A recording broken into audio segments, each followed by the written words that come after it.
Hey everyone, my name is Utkarsh Verma and I'm your psychology mentor at Study Capital.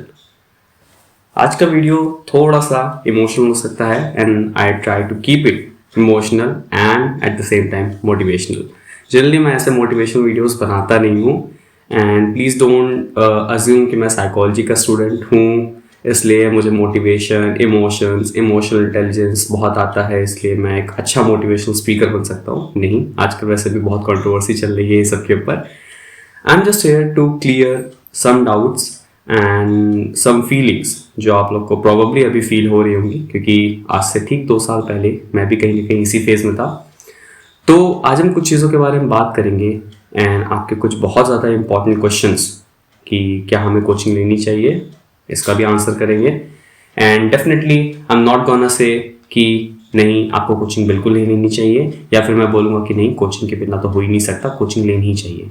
ठीक है, तो आज इस चीज़ के बारे में हम डिस्कस करेंगे कि कौन से वो लोग हैं जिनको कोचिंग लेनी चाहिए और कौन से वो लोग हैं जिनको कोचिंग नहीं लेनी चाहिए. दूसरा पॉइंट हम ये डिस्कस करेंगे कि एग्जाम के लास्ट ऑलमोस्ट सिर्फ 2 महीने बचे हैं. ठीक है, और इन 2 महीनों में हम कैसे एक अच्छी फुल प्रूफ स्ट्रैटेजी यूज कर सकते हैं जिससे हम अपने एग्जाम्स में एक अच्छा स्कोर कर सकते हैं. और साथ ही साथ हम ये भी बात करेंगे कि कैसे हम अपनी पर्सनल लाइफ और प्रिपरेशनल लाइफ को बैलेंस कर सकते हैं. यस, बहुत ज़्यादा neglected point. I am not sure कि किसी ने भी इस पर बात करी होगी कभी. बहुत कम लोगों को आपको देखना होगा जो ये बोलते होंगे कि कोई बात नहीं, पार्टीज कर लो, मूवीज देख लो, घूमो थोड़ा फैमिली के साथ, पढ़ना उतना भी इंपॉर्टेंट नहीं है. And this is a harsh reality कि कोई इस चीज़ के बारे में कभी बात नहीं करता. ऑलराइट, तो आज इन सारे पॉइंट्स के ऊपर हम ये बात करने वाले हैं. एंड आई थिंक आप लोग मेरी एनर्जी सेंस कर पा रहे होंगे कि आज मैं आपको उतना एनर्जेटिक नहीं लग रहा हूँ, because this video doesn't demands energy, this video requires calmness. ठीक है, शुरू करते हैं आज के इस वीडियो से.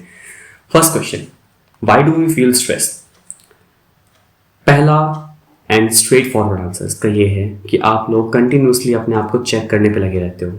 आप लोगों ने कोई टॉपिक पढ़ा, आप लोग खाना बना रहे हो, नहा रहे हो, लेटने जा रहे हो सोने के लिए, छत पे टहल रहे हो धूप में, हर टाइम आप लोग अपने कंसेप्ट को रिवाइज करना चाहते हो और करते भी हो. एंड यू एक्सपेक्ट कि आपको सारी चीज़ें याद रहें.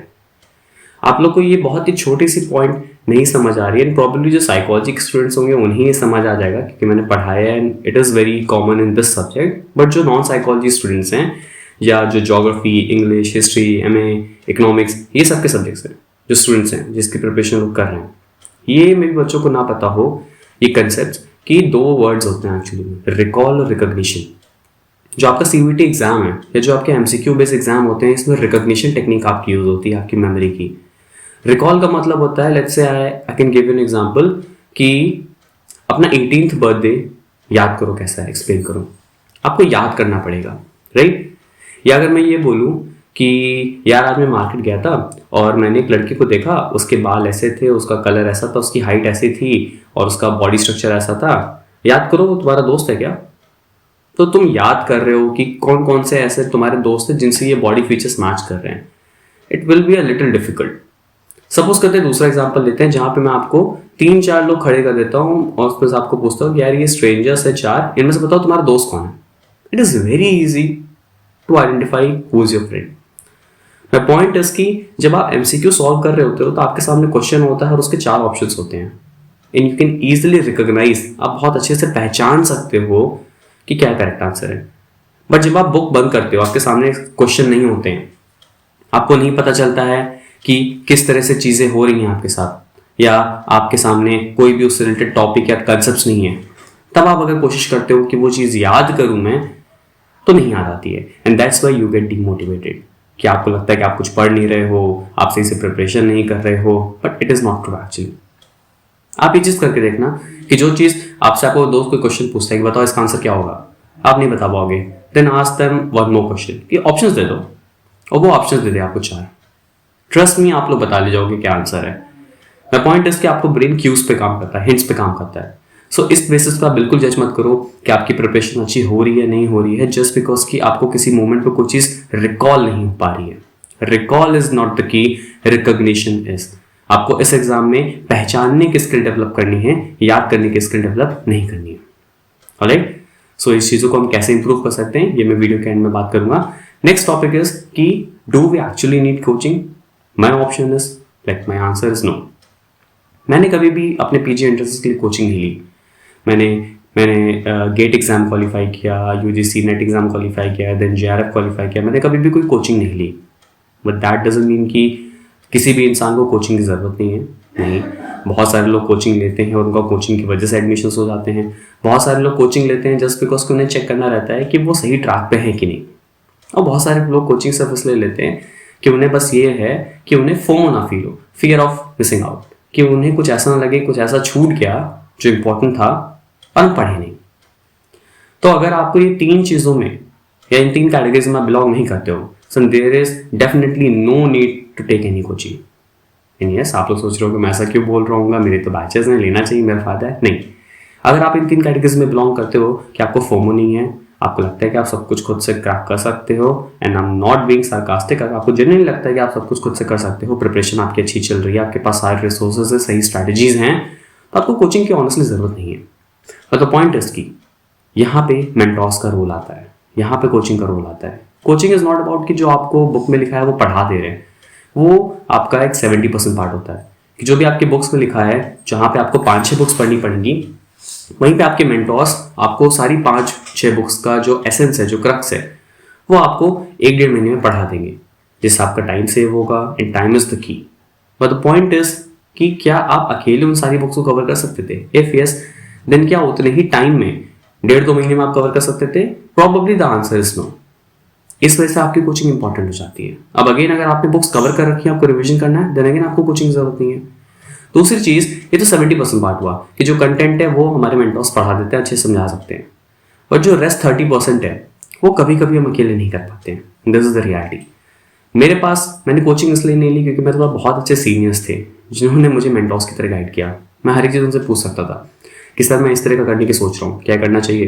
भैया मैं इस तरह की चीज़ करने की प्लान कर रहा हूँ, इस चैप्टर को मैं इस तरह से पढ़ना चाह रहा हूँ, क्या मुझे करना चाहिए?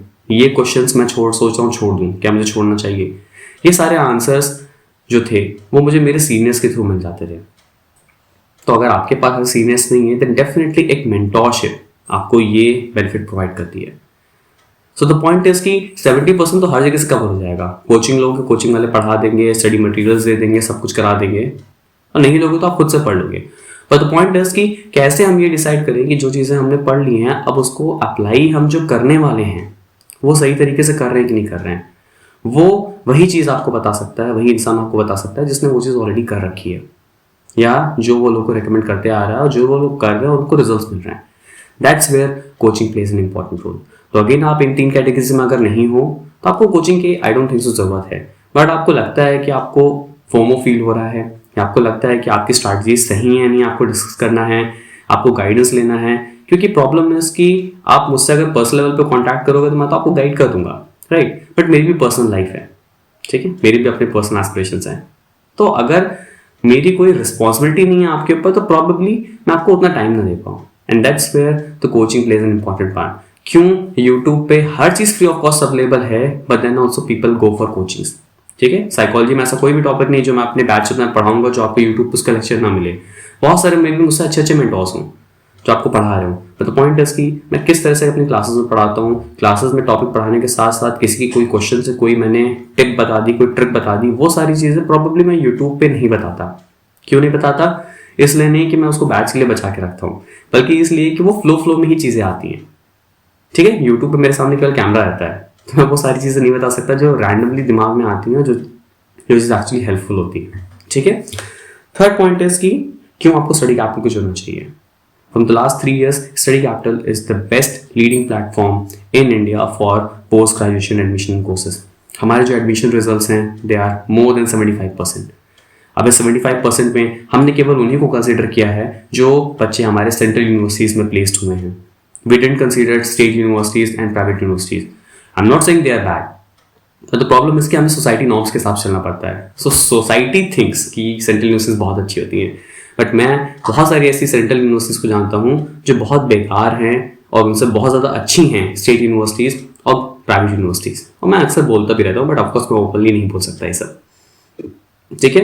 तो स्टडी कैपिटल प्लेटफॉर्म आपको बहुत ज़्यादा अफोर्डेबल रेट्स पे अपने बैचेस को प्रोवाइड कराता है, जिसमें हम काफ़ी कम टाइम में, that's why we call it as a crash course, बहुत कम टाइम में हम लोग आपकी सारी 6-7 बुक्स का जो एसेंस है वो कवर कराते हैं with important topics, important insights, strategies, tricks and trips with PPTs, short notes, recorded lectures जिसको आप मल्टीपल टाइम्स देख सकते हो, test series, mock test, weekly basis पे डाउट सेशंस या इन पर्सनल 1-to-1 मेंटोरशिप।